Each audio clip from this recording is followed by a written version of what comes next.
What makes a friendly rival work in Pokemon? Friendly rivals in Pokemon have a bit of a mixed history. On one hand, they can end up as memorable parts of the journey, either because of their personality or their character growth. And on another hand, they might get criticized for having a lack of character or being too nice. But what does it take to make friendlier rivals in Pokemon leave an impact? What mistakes have to be avoided to make a friendlier rival good?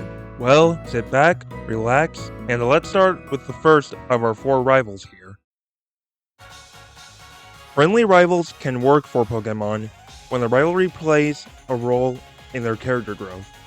Hop's character growth during his journey is about finding your own path, even if the one you've been chasing for a long time doesn't work out the way you wanted, something that only happens due to his rivalry with you. Hop wants to become the greatest trainer ever, obviously taking inspiration from Leon, his older brother and the undefeated champion of the Galar region. He's confident, optimistic, and serious in his goal, eager to challenge you whenever he can to better himself as a trainer. And you're shown how serious Hop is about his goal. In your first battle with Hop, he tells you that he studies videos of his brother's battles, and Hop is technically ahead of you during the battle, since he comes prepared with two Pokemon, his Wooloo and one of the starters, while you only have your starter Pokemon at this point. Even Hop's reasons for battling goes back to his goal of wanting to become the next champion, and how serious he is about it.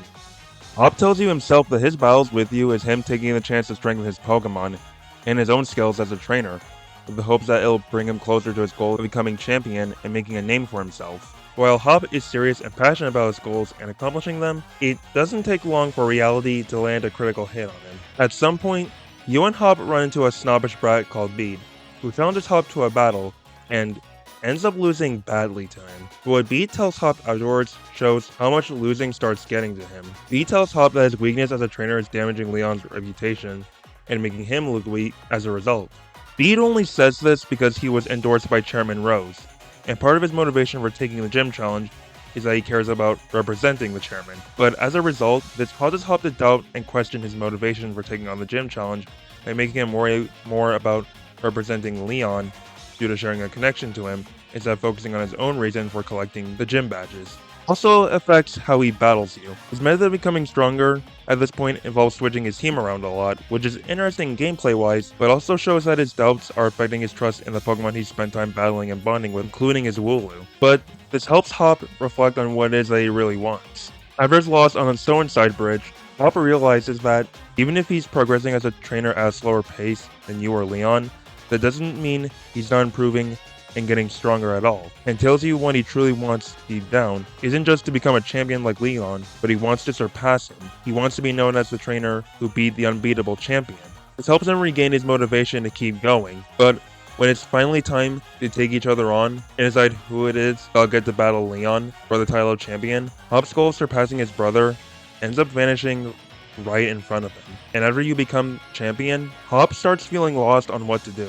His reason for becoming stronger was to become champion and surpass Leon, but now that Leon's no longer the champion, what other goal does he have to strive for? Hop even starts to believe that the power gap between you and him is so high, he doubts that he could ever match up to you. But Hop soon learns for himself that failing to achieve one goal doesn't mean you can't forge a new one. What happens afterwards is a series of incidents where Pokemon are Dynamaxing at different gyms, so you and Hop need to try and calm the Pokemon down by battling them.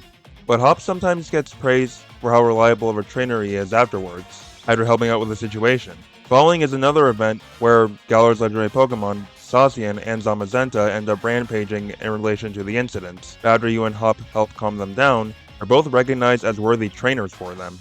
This eventually leads to a final battle between you and Hop, where Hop realizes that he's capable of offering value to others and discovers a new goal for himself, following a path that lets him help people and Pokemon in trouble as a Pokemon professor. It's a goal he discovered only through becoming your rival for the title of Galar champion, but ultimately losing to you in the end. It also helps Hop understand that he's a strong trainer in his own rights. He doesn't need to become a champion to become stronger, since after the battle he still considers you and Leon was competing against. He says he doesn't plan on losing to you, because what helped him get stronger wasn't just wanting to become champion, but his desire to surpass you and Leon. Hop's character arc is about learning that sometimes it's okay to follow a different path, as long as it aligns with what you believe is truly right for you. Hop does everything in his power to reach his goal, but sometimes has to struggle with doubt, whether in his own strength or what he should do when his dream fades away from him, even after trying so hard to make it come true. But Hop shows that it's important to not give up, because whether it's through gaining or losing something, you can discover and forge your own path to victory. Whether it's a dream you've always had for a long time or a new goal you never knew you wanted. This kind of character growth is what makes Hub both a good character and a good friendly rival. But while character growth can help make a friendly rival more impactful, the rivalry should play a significant role in that process. Otherwise, it might feel a bit too sudden. And for some, there's one certain rival who fits this issue a little bit.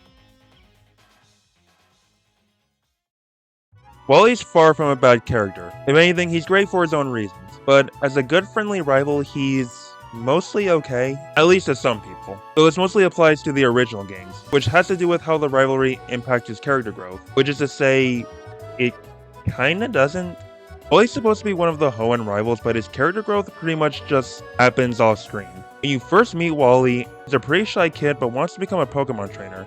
That's why he borrows one of Norman's Pokemon to catch a Ralts that would end up being his partner Pokemon, and tries to take on Mauville City's gym. He tries to battle you to earn his uncle's approval to take on the gym, but ends up losing to you and goes back home. When you talk to him in Verdanturf, he tells you that he'll do what he can to become stronger by taking on the other gyms. But after this, you don't see Wally again until Victory Road, where you're already close to finishing the game, and Wally's more confident in himself, which is nice to see, but at the same time, this growth in his character just comes out of nowhere, with little to no development or build-up to make it as impactful as it should. He just shows up, acts more confident in himself, battles you, loses, congratulates you, and that's it. And while Oras does make improvements on Wally, the improvements don't entirely fix the problem.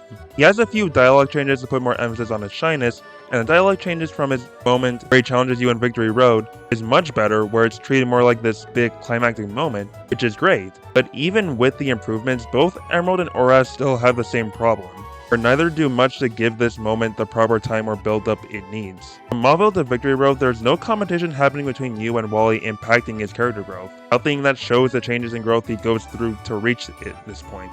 Like I said before, it just happens. And the other changes they do make don't really fix the problem either. The remakes added Wally's name to the gym statues, showing that he's taking on the gyms also, but he already tells you he wants to do that in the original games anyway, and Wally's already shown to be interested in winning the gym badges prior to battling him, so it's not really changing or affecting much about his character or what we learn about him.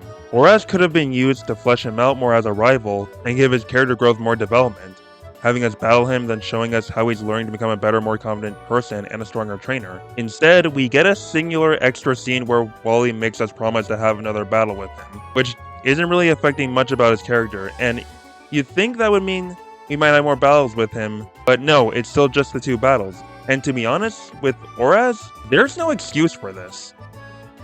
The game goes as far as to give us an extra scenario where we save Latias or Latios from the villain team with Steven, an extra battle with May or Brendan after winning the league, something that's not in the original games, and the Delta episode exists. There's no way they couldn't have at least squeezed in 1 or 2 more extra moments of showing how Wally grows as a character by being our rival, because it's great to see that he grows more confident and stronger at Victory Road. The issue is that both are mostly off-screen, making it feel like this moment at Victory Road happens because the developers wanted it to happen. 2 battles so far apart from each other isn't really enough to make a friendly rival's change in confidence feel like it didn't just happen. You could have Wally just say, "Hey, I know I vanished from the plot for several hours, but I'm stronger and more confident now, so I'm challenging you to a battle," and it wouldn't feel all that different from what's in the game itself. Again, Wally is a good character, but the imbalance of his treatment as another character and someone who's supposed to be one of our rivals, at least to some people, doesn't make him a good friendly rival.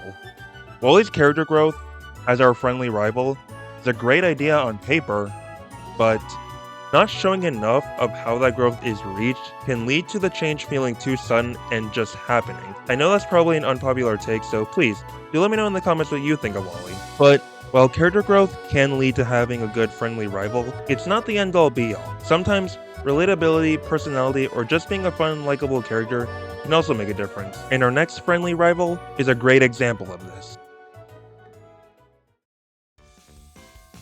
Nemona is not for everyone, I'll admit, but for the most part, she's one of the more well-received rivals, and it's understandable why. Not only is she kind and energetic, but she's also pretty unique. Unlike most of the rivals we've had before, who are starting out as trainers just like you, at least for the most part, Nemona's already a champion level trainer, but chooses to start a new team to match your gym challenge progress, which already makes her relatable for fans who have followed and played the mainline games for a long time. On top of that, she loves battles a lot, which serves as a way for her to test your Pokemon's strength and help strengthen them more, which she's very eager to do. One neat example of this is actually near the start of the journey.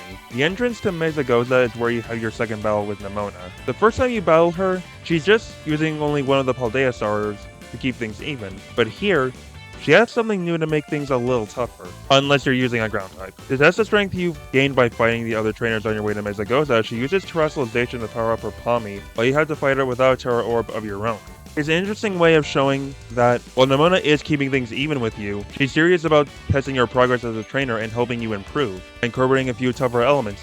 Sometimes she'll even test your strength before a gym battle to see how much you've improved for taking on the next gym leader, or sometimes as just a warm-up for your next gym battle. But testing your strength and getting to have a battle aren't her only reasons for helping you become a strong rival. Part of it is also so that she can be herself when she's battling, something she wasn't able to do for a while at the academy. When you do become one of the Paldean champions, you get some extra story scenes at the academy involving Nemona. Nemona asks for a battle to some of the students, but being a champion, they feel too scared or intimidated to accept. And as told by Nemona, it's actually been happening for a while, even before you join the academy.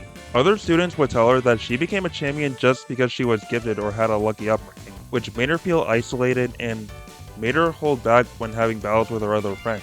But since you became a champion level trainer that could stand on equal footing with her, she doesn't have to restrict herself so much anymore. By also becoming a champion, Nemona can battle as the type of trainer she worked hard to become, while feeling accepted for it. Sure, compared to characters like Penny and Arvin, she doesn't get as much character growth, but not only does it help balance things out with the game's overall narrative, I don't think this makes Nemona any less appealing or enjoyable of a character than Penny or Arvin. Character growth can leave an impact, but sometimes even something simple can have its own strengths and advantages when done well. And given how liked Nemona is to lots of fans, myself included, I think she represents this in a great way. But again, that's if it's handled well enough. When it's not, it can lead to a rival not just being mixed with people, but also forgettable.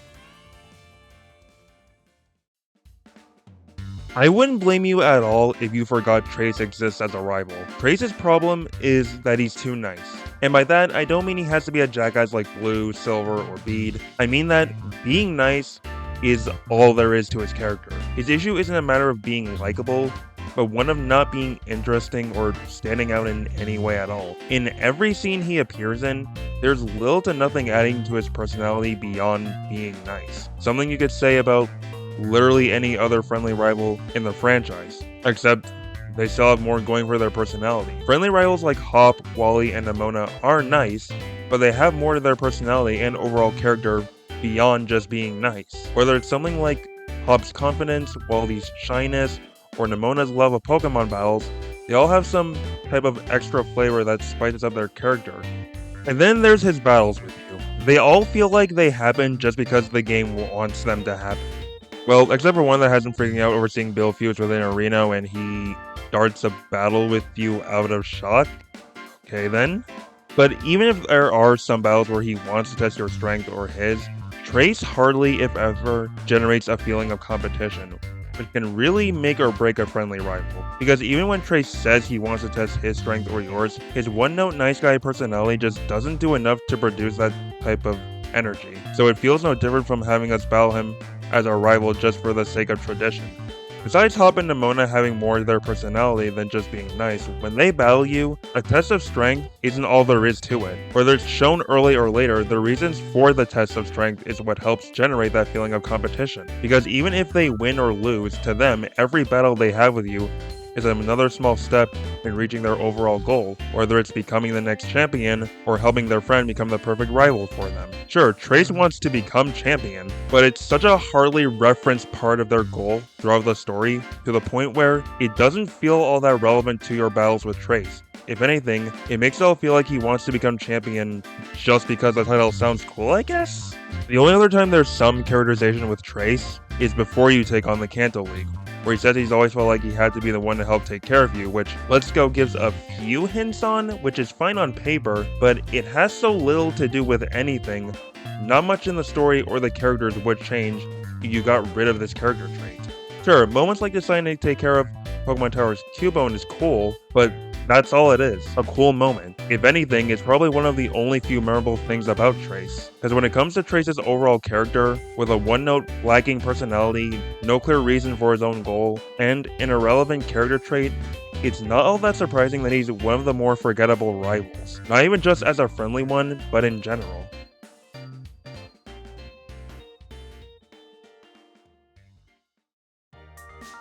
When handled with well-written character growth, loads of personality, or a mixture of both, friendly rivals can resonate with others and leave a lasting impression. But on the opposite end, it can also lead to a friendly rival whose growth feels rushed due to not being given enough development or screen time, or being too lacking in personality beyond the one character trait to have an identity of their own.